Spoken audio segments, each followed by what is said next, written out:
Podemos sentar. Queridos jovens, vamos viver uma experiência agora de ouvir a palavra e depois nós vamos ter um momento de adoração aqui ao Santíssimo, um momento de encontro com Jesus, não é? Então, eu quero partilhar a palavra de Deus com vocês e trazer para nós a história de um jovem que eu não sabia que era jovem, eu não sabia. Eu só soube que ele era um jovem quando eu fui para Jericó a última vez. Eu estive lá o ano passado, em Jericó, e lá eu conheci um padre católico.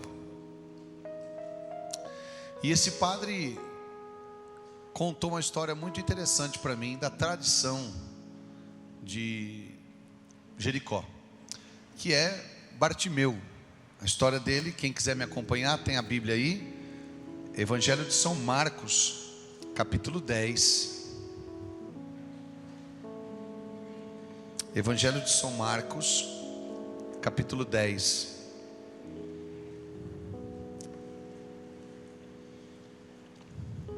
Versículo 46.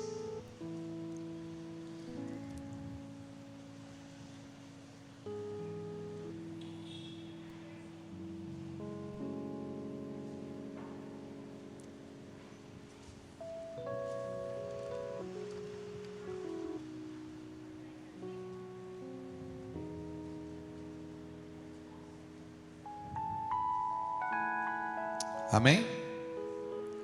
Marcos, capítulo 10, versículo 46. Eu não vou dizer a página, que minha Bíblia aqui ela é Ave Maria grande, então é diferente a página. 1336, é isso, né? Tá bom? Para quem usa Ave Maria média, né? A normal. 1336. Marcos, capítulo 10, versículo 46. Chegaram a Jericó. Ao sair dali, Jesus, seus discípulos e numerosa multidão estava sentado à beira do caminho mendigando Bartimeu, que era cego, filho de Timeu.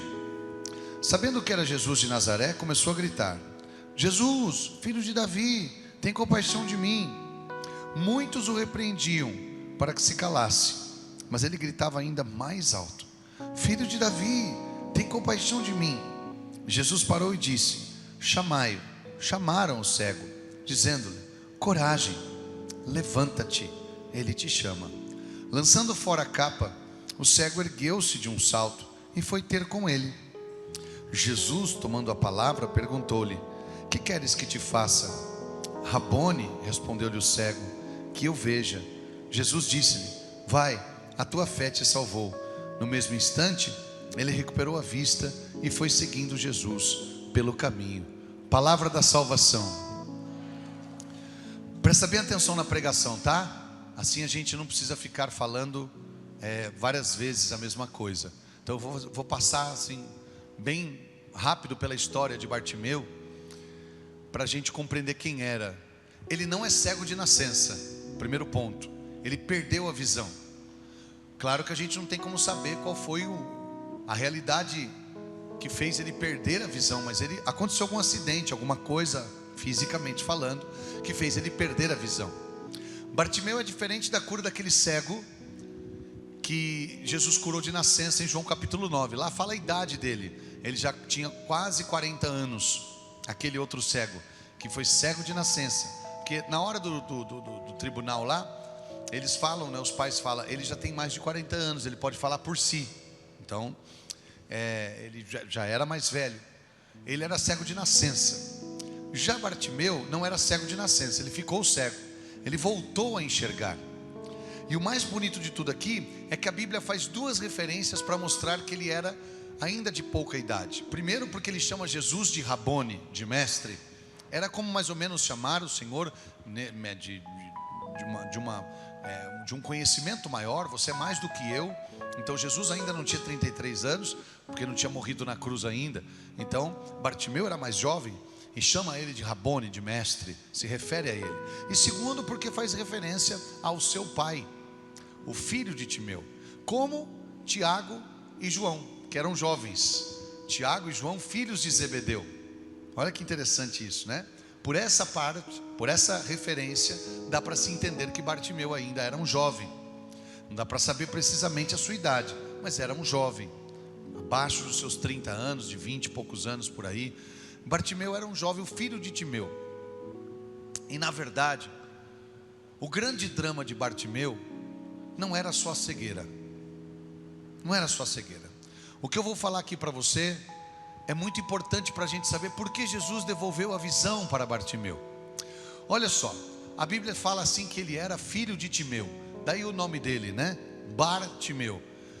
O hebraico usa a mesma regra do inglês. Mesma regra do inglês, no sentido dos nomes aí.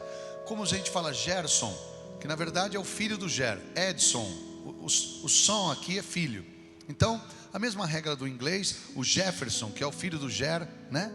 Então, é a mesma regra para o hebraico.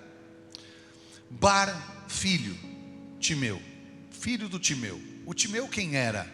Naquela época, um comerciante em Jericó, que comercializava várias coisas. Jericó era uma cidade bastante turística, bastante de transeunte, de pessoas que passavam por ali, porque era meio do caminho entre Jerusalém e a Galileia, né? Então as pessoas paravam para ali hospedar-se, para ficar ali. Então se tinha um grande comércio, e Timeu era um dono de um comércio. E com certeza seu filho, naquela época era muito comum isso, o seu filho vai ocupando o seu espaço e vai vivendo a sua profissão, vai aprendendo, vai herdando dos seus pais. E Bartimeu então fica cego.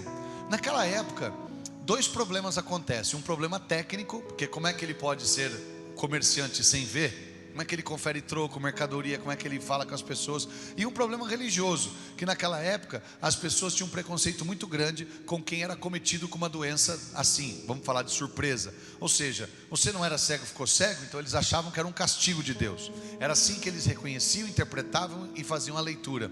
Era um castigo de Deus. Então Bartimeu é um castigado. Então ele era recriminado até pela própria família, o que fez ele sair de casa. E aonde ele estava? Mendigando, como diz aqui a Bíblia. Ao sair de Jericó, seus discípulos e numerosa multidão, estava sentado à beira do caminho, mendigando Bartimeu, o filho de Timeu. Então ele vira um mendigo e vai para a porta da cidade pedir esmola.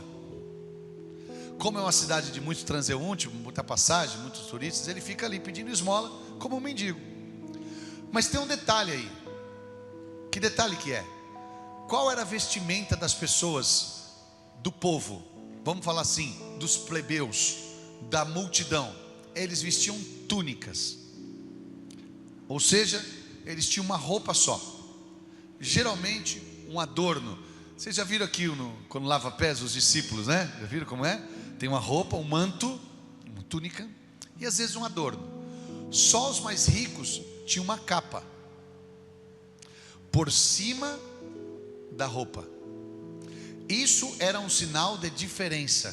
Não se esqueça que estamos numa sociedade bastante preconceituosa. Preconceituosa com mulher, com doente, com impuro, com o estrangeiro e com o pobre. Viu? Mas muito. Se você acha que no Brasil tem preconceito, você não sabe o que é preconceito. Então uma sociedade extremamente ultra preconceituosa. Preconceituosa com o doente, com a mulher, com o estéril, com o impuro, com o pecador, com o estrangeiro e com o pobre. Então eles usavam uma capa para se distinguir. Então, veja que Bartimeu tem uma capa. Isso mostra que ele era de uma família nobre, de posse, de dinheiro. Então ele está ali mendigando, vestido com a roupa que ele estava antes, debaixo de uma capa. E algo acontece muito importante naquele momento. Bartimeu provavelmente foi expulso pela família, ou ele mesmo se sentiu rejeitado e foi embora de casa. E ele conserva aquela capa com ele. Ele passa ali sua vida à beira do caminho. Fala comigo, à beira do caminho. Isso mostra que ele não está caminhando mais. Ele para a sua vida. Ele para. Rodrigo, que interessante, né? Você falando isso agora pra gente, dá para entender que Bartimeu era jovem mesmo. Porque quando alguém falou para ele, coragem, levanta-te, ele te chama, ele deu um salto. Se ele fosse velho, ele não conseguiria isso. Isso demonstra alguém, ao mesmo tempo que estamos numa sociedade extremamente preconceituosa, estamos diante de uma sociedade extremamente conservadora, onde o idoso tem uma grande importância. Então o ancião, então ele seria levantado. Jesus, a Bíblia não diz isso. Alguém diz para ele: coragem, levanta-te, ele te chama. E ele dá um salto, joga a capa fora e vai até Jesus. Aí um gesto muito importante. Qual é o gesto? Eu não quero mais nem essa vida que eu estou, nem essa vida de mendigo, de esmola, e não quero também ficar debaixo da maldição que eu estava. Ele joga a capa fora no sentido de uma renúncia. Ele joga a capa fora porque aquela capa escondia debaixo o quê? Feridas, rejeições, angústias, medo. Ele foi muito rejeitado por se tornar cego. Ele ficou muito aquém, talvez até foi rejeitado pelo próprio pai, pelo Timeu. Eu não sei qual era a relação deles, mas talvez ele foi até mesmo escarnecido, machucado. E aquela capa escondia ali debaixo muita dor, muita tristeza, muita angústia, muito desespero, muitas feridas. Aquela capa escondia medo. Aquela capa escondia traumas terríveis. Como tantas vezes hoje nós trazemos sobre nós uma capa que esconde tantas dores que nós já passamos. Infelizmente, o nosso país é um país que traz uma marca e uma ferida muito grande ainda da pedofilia. Eu conversava com um juiz esses dias, ele dizia assim: o Brasil ainda está muito longe de ser um país seguro, não porque seu povo é ruim, é porque as leis não são boas. Então o nosso país, ele é um país ainda a melhorar muito, a crescer, a mudar muito no que se diz respeito a ter leis que nos deixam seguros. Então infelizmente é um país de muita impunidade. Então aqui 98% dos casos de abusos sexuais a crianças, feitos de adultos a crianças, 98% são praticados por pessoas da mesma família, da mesma casa, do mesmo convívio. E isso gera uma dor dobrada, porque não, além de você ser abusado sexualmente por alguém, já é doído, ainda por alguém que te conhece, é da tua família, do teu convívio, isso é uma dor dupla. Então isso traz muito trauma, e muitas vezes as pessoas escondem debaixo da capa essa dor, uma dor de um abuso, de uma traição, de uma angústia, ou do abandono de um pai. Eu sempre falava com Elias, o meu sobrinho, porque o Elias começou a viver uma vida muito triste. Esses dias eu falei com jovens como vocês, e eu estava falando para ele que eu conheço um pouco da receita do que não dá certo. Eu vou falar para você um pouco da receita que não dá certo. Lá em casa, a gente ensina um pouco os nossos filhos a fazer aquilo que dá na cozinha, né? Então a Sofia, ela gosta de fazer pão. E esses dias não tinha leite. A Sofia é minha de 10 anos. Aí não tinha leite para fazer o pão, a gente, na mistura lá, ia leite. No caso, ela estava fazendo um pão diferente, ela queria usar um leite. E aí na receita que tinha lá o leite, aí eu falei: filha, então vamos deixar para depois. Ela falou: pai, vamos pôr água no lugar do leite. Bonitinha, né? Não funciona, não dá certo. Ela falou assim: pai, vamos tentar. Eu falei: não vamos, porque nós vamos estragar os outros ingredientes. Para aquilo que você quer fazer não dá certo, tem que ter o leite. Então eu sei que algumas receitas não funcionam, e eu vou falar agora para vocês, tá bom? Não funciona. O Elias trocou o dia pela noite.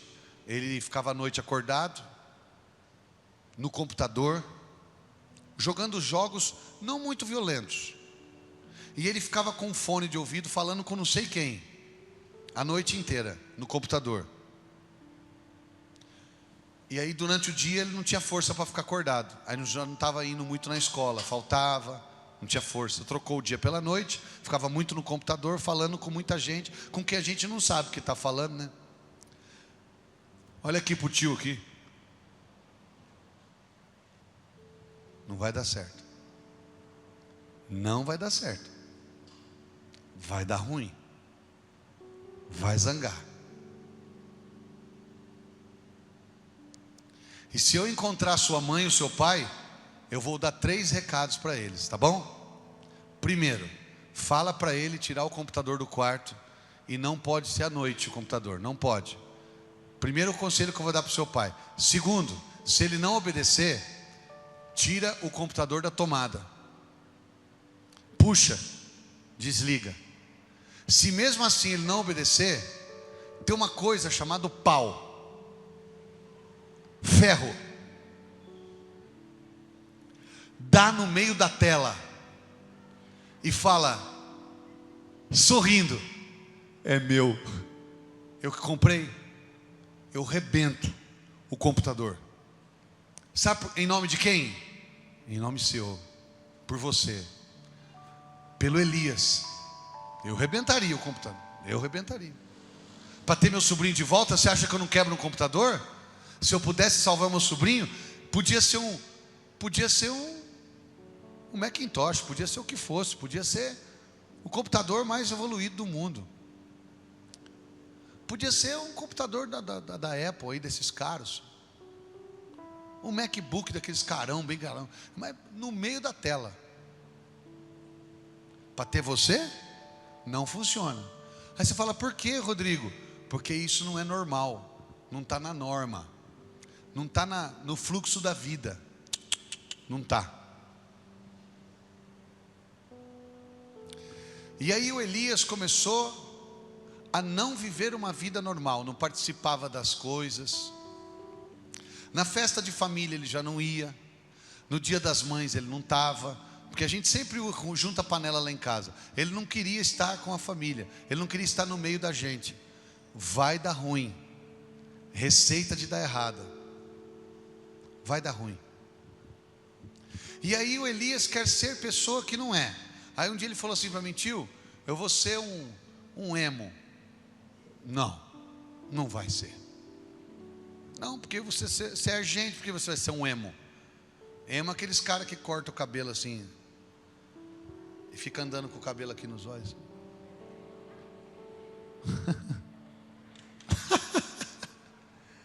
É que isso aí é outra coisa, é cachorro. Cachorro que tem cabelo nos olhos. Não é para ter cabelo nos olhos. Seu olho tem que estar aceso. Por que você quer ter cabelo assim, cruzando os olhos? Não, tio, é porque, não vai ser. Não precisa disso. Aí você começa a ver o ser humano ficar desfigurado. Você começa a ver começa a desfigurar. Não vai dar certo. Porque você não precisa disso. Você é bonito, você é bonita. Estou falando com tranquilidade, presta atenção.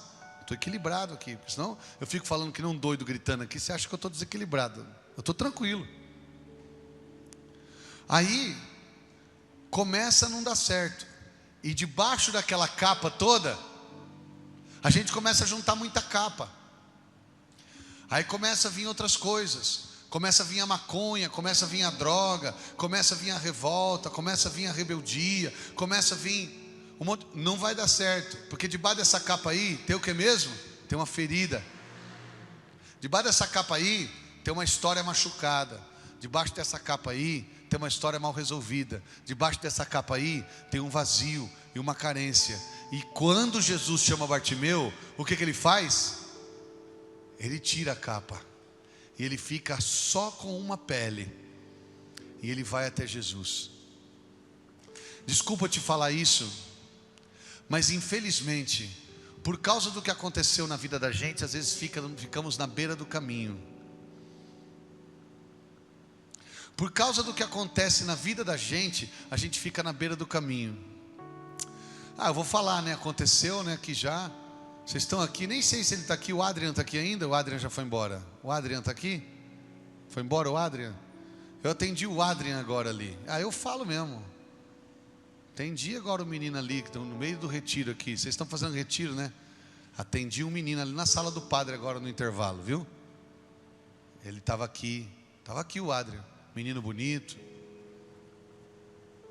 Mas que sofrimento. E debaixo da capa, muita história de dor. Só que o Adrian não é tão jovenzinho como vocês, já viveu um pouco mais. Eu ouvi da boca dele ali, ó, eu não desejo isso para nenhum desses jovens que estão aqui. Que ele não veio para o retiro, acho que ele veio só trazer a filha dele. Eu não desejo nada que eu vivi para nenhum desses jovens aí. Sabe por quê? A gente vai pôr numa capa de droga, de angústia, de vício, de mentira, de pecado, e a gente vai escondendo debaixo. A gente acha que isso é nobre, e na verdade não é. Na verdade, quem nós somos de verdade está debaixo da capa.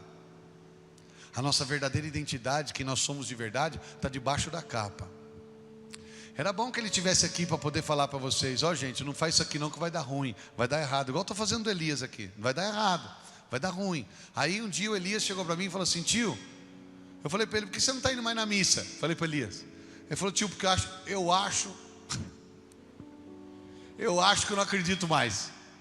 Espetacular. Falar para um pregador da palavra que você acha que você não acredita mais. Como assim você acha que você não acredita? Ou você acredita ou você não acredita. Ele falou assim: ah, tio, então eu não acredito. Tá, e por que você não acredita? Ele falou assim: ah, tio, não sei. Eu falei: não, se você não acredita, eu falei, fala para o tio, pode falar, o tio está aqui para te ouvir.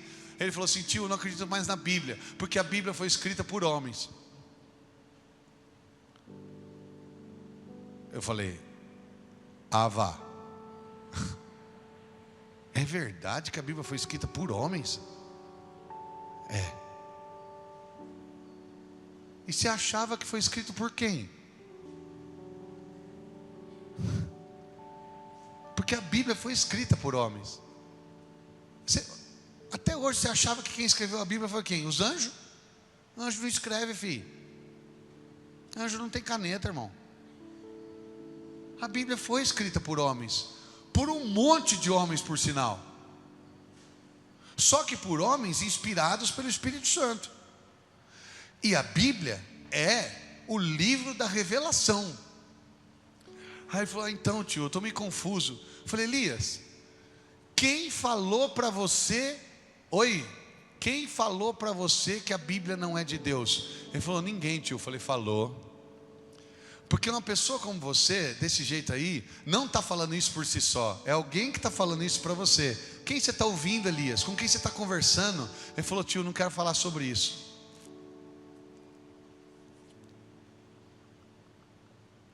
Falei: meu filho, fala o seguinte então. Eu sou o seu tio, não sou? Me convença.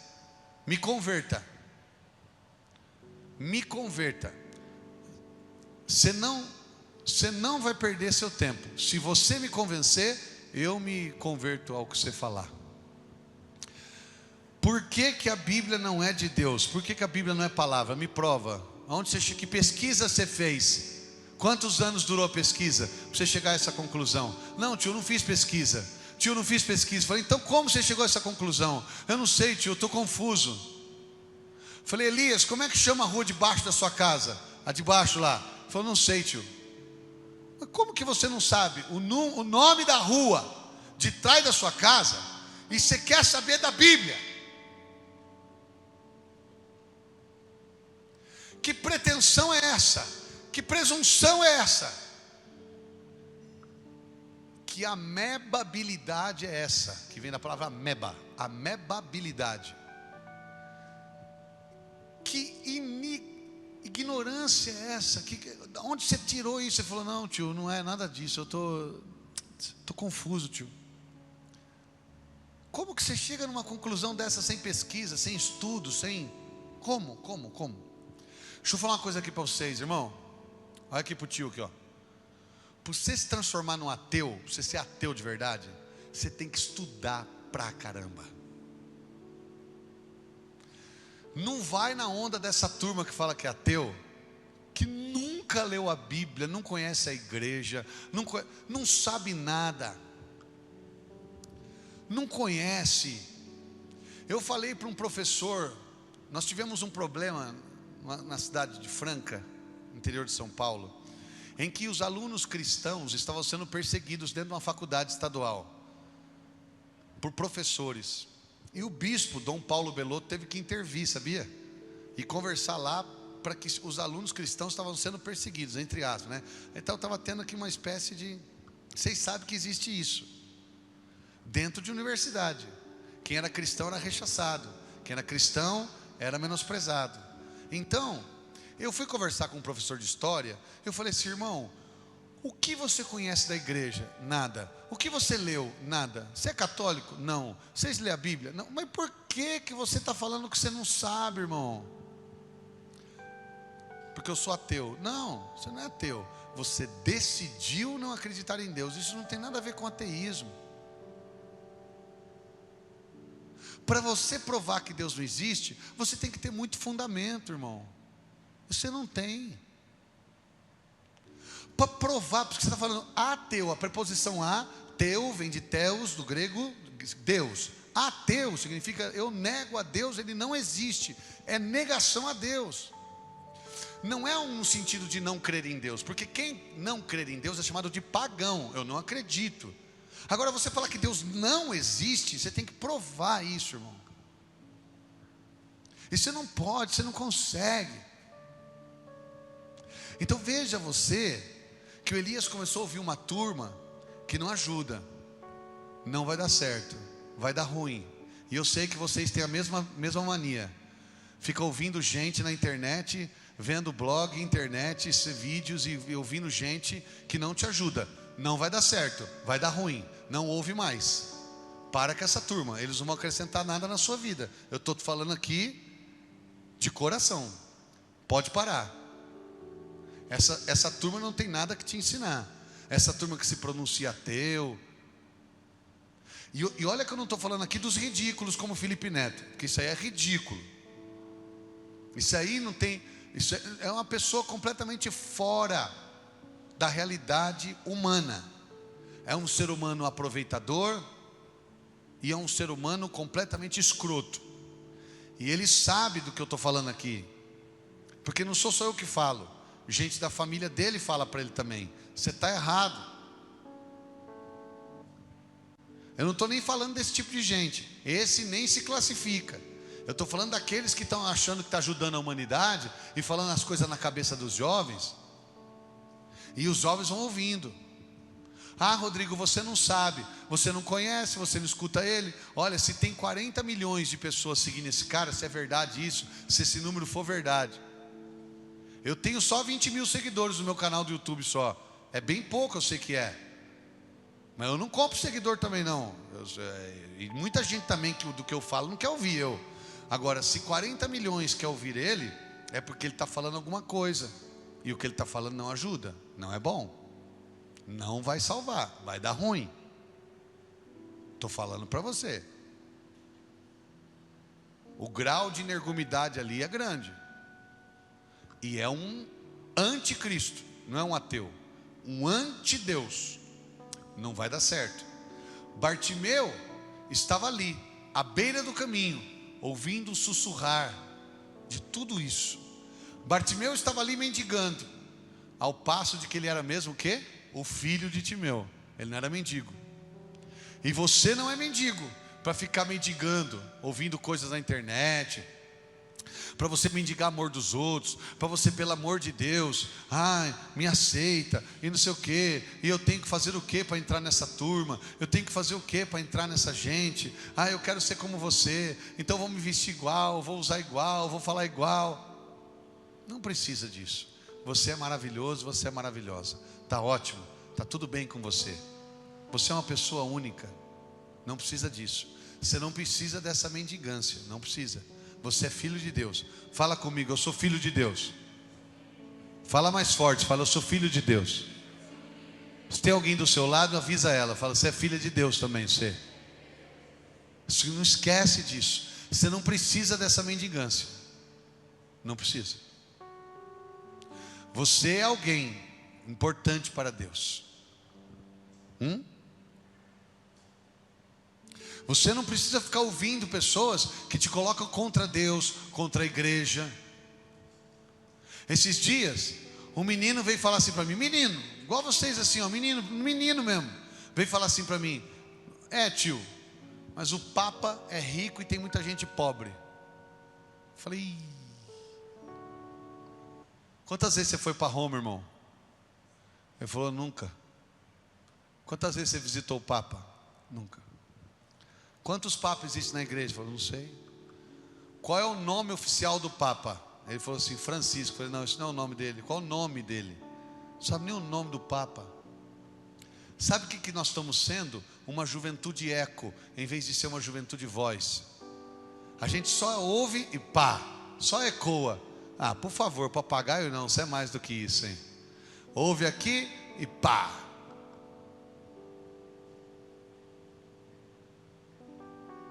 Aí ouve lá um falar aqui, outro falar ali e pá. Eu falei, você não sabe do que você está falando, irmão.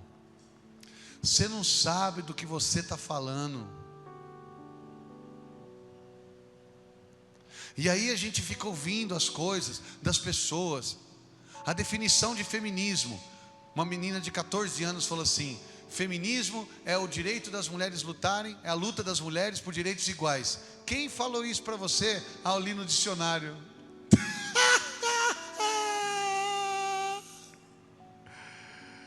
Você quer conversar comigo com leitura de dicionário?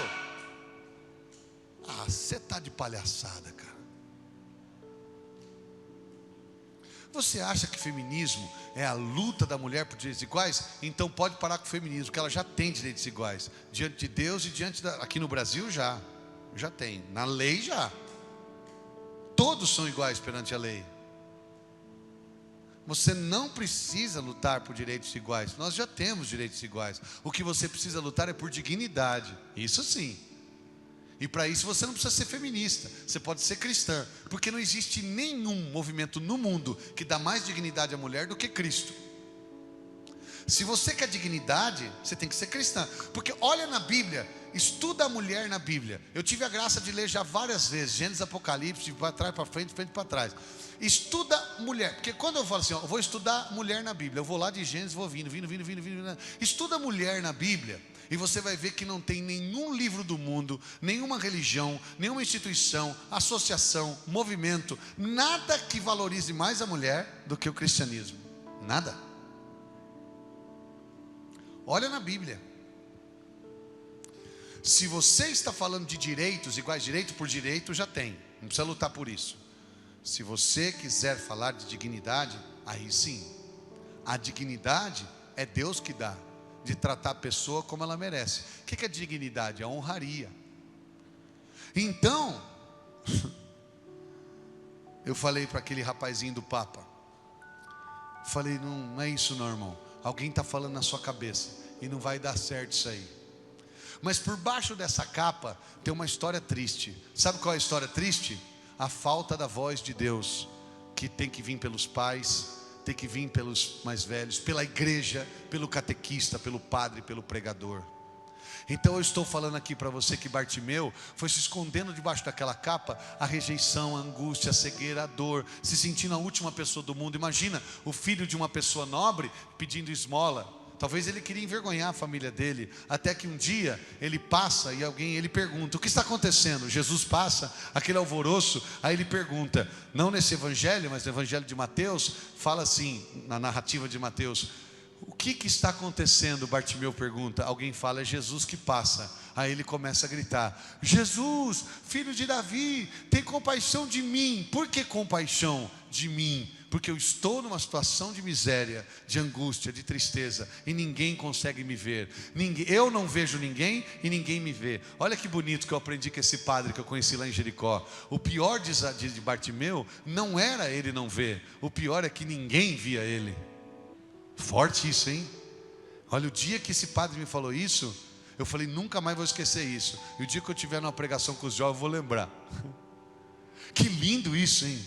O problema de Bartimeu não é que ele não via as pessoas, é que as pessoas já não viam ele. E o que ele fez para Jesus ver ele? Gritou. E o que as pessoas falavam para ele fazer aqui na Bíblia?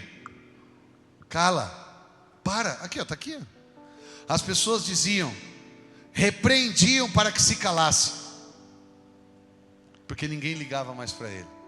E ele gritava ainda mais alto. Isso sim é ser revolucionário verdadeiramente. Levantar a voz para Cristo.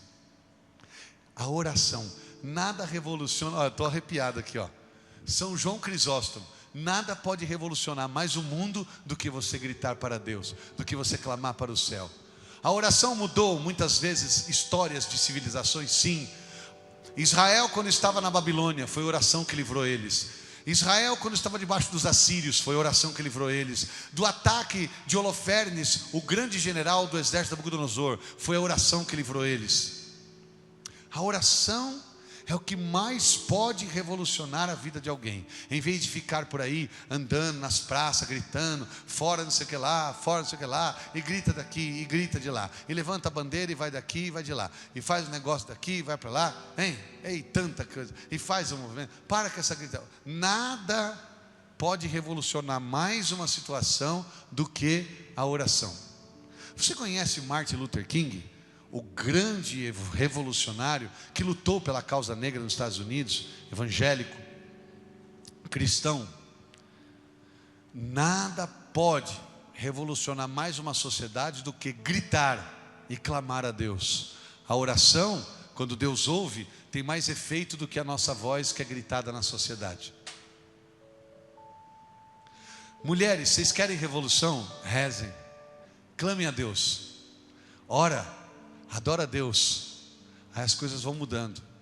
Grandes mudanças acontecem pela oração.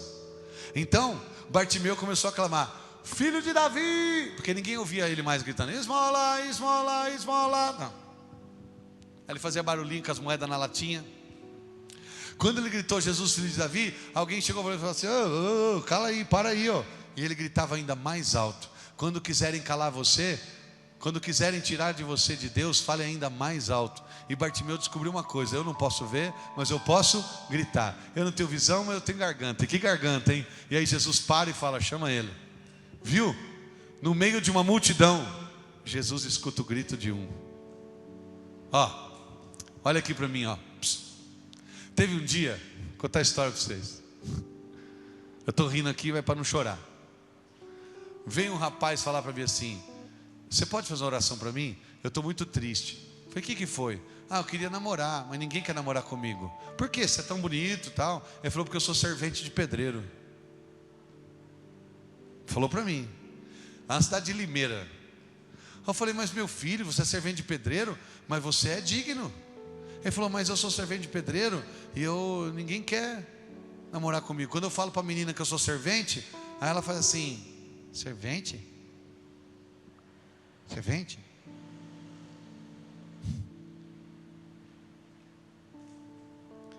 E o cara é bombado, porque ele fica pegando massa, né?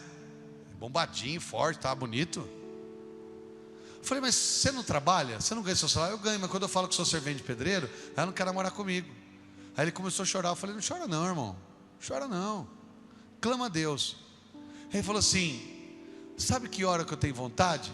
De pegar assim um servente de pedreiro, uns amigos, e sair gritando na rua, para ter voz e ter vez. Falei: não inventa. Já não basta a turma do LGBT que sai gritando na rua para ser aceita. Esses dias eu falei para um amigo meu que é homossexual: você quer ser aceito? Não precisa gritar na rua. Vem para a igreja e se entrega a Jesus, Ele te aceita. Vem aqui com nós, que nós te aceita. Pode ficar aqui com nós. Nós aceitamos você. Vem cá, fica aqui. O que tem que sair no meio da rua gritando, e levantando bandeira, e pegando cruz, e jogando no chão, chutando santo, para ser aceito? Para que isso? A pessoa essa moda pega. E cada um que não é aceito tem que sair com uma multidão. Aí vai ter parada gay, vai ter parada gordo, parada magra, vai ter parada de servente de pedreiro. Imaginou? Vamos reunir os serventes de pedreiro, e a turma vai lá: aceita nós. Para com isso aí. Nem servente de pedreiro, nem gordo, nem magro, nem homem, nem mulher, ninguém. Veja que Bartimeu é uma voz só, sim ou não? Aqui está o extraordinário. Ele poderia reunir os cegos, né? Reunir os cegos, falar: vamos fazer uma passeata para a turma ouvir nossa voz. Primeiro que ia ser, imagina que passeata. Que ia ser uma trombada só, né? Porque tem mais essa ainda. Quando vai fazer a passeata, outra turma não pode participar. Só pode ser daquele grupo lá. Vou falar uma coisa para você, gente. Coisa mais triste que tem, eu sou diabético. Eu sou diabético. Coisa mais triste que tem é você ir jantar na casa de uma pessoa e a pessoa chega e traz a sobremesa. Pudim. Eu vou parar de falar que eu vou passar mal. Aí começa a dar vontade de mim. Aí eu traz o pudim, traz o brigadeiro, traz o bolo, traz o sorvete. Aí você fala assim: eu sou diabético. Ela fala: eu não tenho nada para você. Aí todo mundo comendo, só você que não, sozinho. Aí daqui a pouco ela inventa um negócio, fala assim: eu achei essa bananinha diet lá. Aí está todo mundo comendo pudim, manjar, doce de abóbora, brigadeiro, sorvete, e você está com a bananinha na mão, cara. É humilhante demais. É humilhante. É humilhante. Aí você fala: onde eu vim parar? Eu sou a escória da humanidade. E nesse momento eu começo a ligar para o meu grupo de diabéticos, para nós fazer uma parada diabética na rua. Vamos fazer a parada que o povo tem que. E quando nós chega no posto de gasolina, eles sabem, chega no posto, a gente viaja muito, né? Daqui, amanhã, é o último dia nosso aqui, nós vamos para o Mato Grosso, para Rondonópolis. Então no meio do caminho ali, tem um lugar ali, depois que atravessa o Goiás para o Mato Grosso, não tem posto. Você anda quilômetros sem posto. Aí quando você acha um posto, você fala assim para a mulher: tem café sem açúcar? Ela fala: só tem com açúcar. Eu falei: e nós que é diabético? Ela falou assim: você é o único que passou aqui nos últimos 10 anos. Aí dá vontade de fazer a passeata. Dá vontade de fazer a parada diabética.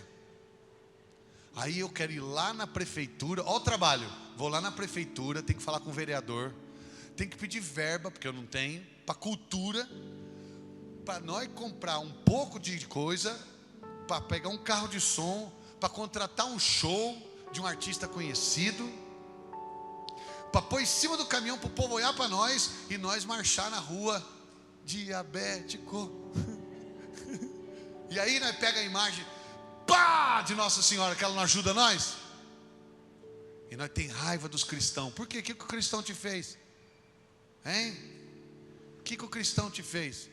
Eu não estou entendendo não. Esses dias eu falei para um homossexual: você faz parte da parada aí, vai ter a parada aí. Esse negócio de shower, Gold Shower, já ouviu falar do Gold Shower? Nunca ouviram? Não tem aqui em Goiânia ainda? Rapaz, o Gold Shower é o banho dourado, que é um fazer xixi na cabeça do outro. Sim, Gold Shower, tem lá em São Paulo, pô. Nas paradas de ônibus, Gold Shower. Os gays lá que estão fazendo a parada, eles param, tiram o brandolão para fora e mijam na cabeça do outro. Você está querendo o quê, rapaz? Você quer ser aceito mijando na cabeça dos outros? Vá. Por baixo dessa capa tem ferida. Tem ou não tem? Por baixo dessa capa tem ferida. Eu falo mesmo, não tem problema. Eu falo. Eu sou paulista, eu moro lá, estou falando do meu povo mesmo. Então, debaixo dessa capa tem ferida. Isso que eu estou falando é verdade, hein? Eu sei que vocês vão procurar na internet, tenho certeza. O Gold Shower é o sucesso lá em São Paulo. Não, o pior não é o cara que mija, é o outro que fala: mija aí. Mija na minha cabeça. Gold Shower, cara.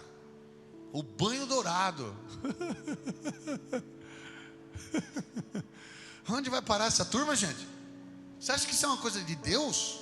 Você acha que isso é uma coisa civilizada? Não faz isso para chamar atenção, para que os outros nos reconheçam. Irmão, não precisa mijar na minha cabeça para você reconhecer ou não. Pelo amor de Deus, rapaz. Você tá maluco?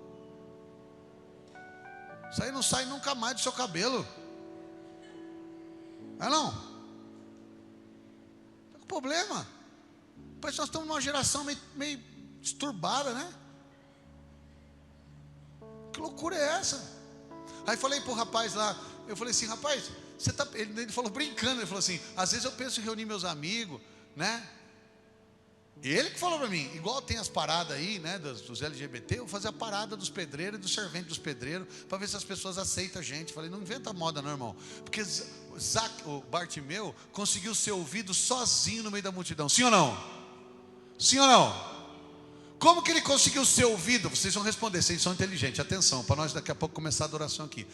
Como que ele conseguiu ser ouvido no meio da multidão, gritando sozinho e a multidão mandando ele se calar? Como ele conseguiu? Porque ele estava gritando, quem podia ouvi-lo? Amém? Ele estava gritando por Deus, com fé, foi pela fé, parabéns. Porque ele estava gritando, quem podia ouvi-lo? E o Senhor ouviu ele, no meio da multidão, ouviu ou não ouviu? E falou para ele assim, pode chamar esse cego aí, pode chamar ele. Alguém foi lá e falou assim, cara, coragem, o Jesus, o mestre, ele mandou chamar você, é sua vez. É sua vez. Bartimeu levantou, deu um salto, jogou a capa fora e foi até Jesus, cego, sem ver. Jesus perguntou para ele, o que você quer que eu te faça? Ele falou, queria ver, Senhor, porque se eu ver, se eu ver, eu vou conseguir ser aceito, eu vou conseguir ser digno, eu vou conseguir voltar para minha casa, meu pai vai me aceitar. Se eu ver, eu vou conseguir voltar a trabalhar, eu não preciso pedir esmola. O que Jesus falou para ele? Veja. E no mesmo instante ele recuperou a vista. Amém, gente? Amém? Sabe o que ele foi fazer depois disso? Olha o que diz a Bíblia. E ele foi seguindo Jesus pelo caminho. O que ele precisava era ser curado, e quem poderia curar ele era o Senhor. A gente não precisa se humilhar a esse ponto que a sociedade e o diabo quer nos expor ao ridículo. Não precisa disso. Eu sei que todo mundo que está aqui tem uma causa, um sonho, e eu sou muito feliz com os jovens pelos sonhos que eles têm. Eu gosto muito de ouvir os jovens. Eu tenho uma filha de 22, tenho uma de 10, tenho uma de 7, tenho uma de 4. Os sonhos da minha filha de 4 anos é maravilhoso. Eu gosto de ouvir ela, eu gosto de ouvir a de 10. O que você sonha? O que você quer? Ela sonha, eu acho lindo.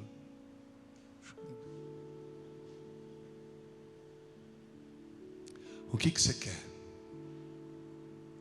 Engraçado que eu ouço a de 10 e ouço a de 22, os sonhos são um pouco diferentes. Porque como a de 22 já teve algumas frustrações, algumas angústias, algumas coisas, então parece que tem medo um pouco de sonhar, né? E cresceu, tem mais consciência. Eu falo assim para ela, filha, o que você quer? Uma coisa que acontece com você que vai mudar tudo. Só Deus pode te dar. Amém? Amém? Grita por Ele. Não precisa fazer passeata lá na rua não. Não precisa fazer parada lá não. Não precisa não. Pede por Ele. Seja você quem for. Hétero, homo, seja você homem, mulher, seja você filho, marido, esposa, porque eu sei que tem gente ali mais de idade, né? Seja você daqui de Goiás ou lá de São Paulo, seja você mais novo, um pouquinho mais velho ou bem novinho, Ele vai te ouvir. Ele vai ouvir você. Se você clamar por Ele, Ele vai te ouvir. Ele conhece você, conhece os seus sonhos. E hoje, estar aqui diante de Jesus tem um grande propósito. Qual é? Ele vai te perguntar: o que você quer que eu te faça? Só que sabe o que Ele exige? Ele exige, faz parte do processo. Joga essa capa fora. Sai debaixo disso. Isso não te pertence mais. Entrega tudo para Ele. E o bonito de tudo é que Bartimeu voltou a ver. Você sabe que a coisa mais importante para nós jovens que estamos aqui agora, agora todo mês já, estou colocando até eu no meio, nós, é a gente ter a coragem de olhar para Jesus e falar: você pode ouvir a minha voz e você pode revolucionar a minha vida. Nada pode mudar mais alguém do que você gritar para quem pode te ouvir. Para de ficar gritando para quem não está nem aí para você. Para de ficar querendo ser ouvido por quem não quer te escutar. Deus quer ouvir você. E tanto é que Ele ouviu e falou: o que é que você quer que eu te faça? Eu quero ver, então veja. E um grito no meio da multidão mudou a vida daquele homem. Por quê? Porque ele gritou para a pessoa certa. Pessoa, se ele estivesse gritando para as pessoas: me aceitem, vocês têm que aceitar o cego, vocês estão errados, vocês são preconceituosos. Não, ele gritou: filho de Davi, tem compaixão. Sai o milagre de Jericó aí, Fabinho? O milagre de Jericó. Ele gritou, né? Eu gosto dessa música porque ela conta a história de um cara que passou 2000 anos e o nome dele está aqui. Nós estamos falando dele agora em Goiás. E ele era lá de Jericó. Sabe quanto fica a distância daqui e lá em Jericó? É longe. Goiânia de Jericó é longe pra caramba. E nós estamos falando de um cara que há 2000 anos atrás passou, um cego, que era mendigo. Imagina.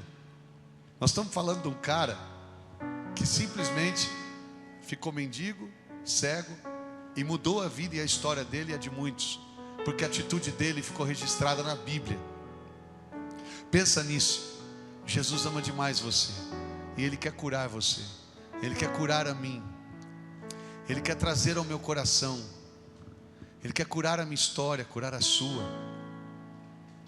Pensa nisso. Pensa o quanto que é importante a gente estar diante de Jesus agora.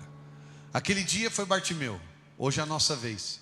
Vocês aceitam estar diante de Jesus para gritar por Ele? Entendo gritar aqui, para clamar por Ele, para pedir a Ele que Ele realize os seus sonhos e o que você quer. Você aceite a isso, sim ou não? E você aceita Ele curar você das angústias que você tem, e debaixo da capa, debaixo de toda a história que a gente traz, você aceita Jesus curar você, sim ou não? Aceita, por favor, aceita. Deixa Jesus curar você. Tomara que você não tome a decisão que o meu Elias tomou, de achar que não tinha mais esperança e nem jeito para ele. E tinha. Ninguém aqui precisa morrer, ninguém precisa pular, nem se enforcar, nem tomar nada para morrer. Ninguém precisa se cortar e nem desistir. Existe solução para você. Mas assim como foi com Elias, você precisa tomar você a decisão. Se você já está escrevendo uma carta para deixar para o dia que você morrer, pode rasgar a carta. Não deixa ela não. Não deixa não. Rasga a carta e você não precisa morrer. Dá para você viver. Aí você fala: Rodrigo, mas está muito ruim para mim minha vida. Eu imagino, a vida do Elias devia estar muito ruim para ele. Devia estar tudo muito difícil. Mas não precisa morrer para resolver isso. Se você clamar por Ele, Ele pode curar você. Amém? Ele pode curar você, eu tenho certeza. Sabe qual que é a minha grande alegria aqui agora? É saber que eu estou olhando aqui para um monte de pessoas que têm a idade do meu sobrinho, e eu posso olhar para você vivo e dizer: não faça bobagem não, por favor. Não desiste de viver, nem dos seus sonhos. Por mais que foi triste tudo que passou, por mais que você sofreu preconceito, talvez sofreu, por mais que você sofreu algum tipo de coisa de não te aceitarem, por mais que você talvez tenha sofrido algum abuso, alguma angústia que te feriu, Jesus pode curar você. Ele não curou Bartimeu? Sim ou não? Então Ele pode curar você.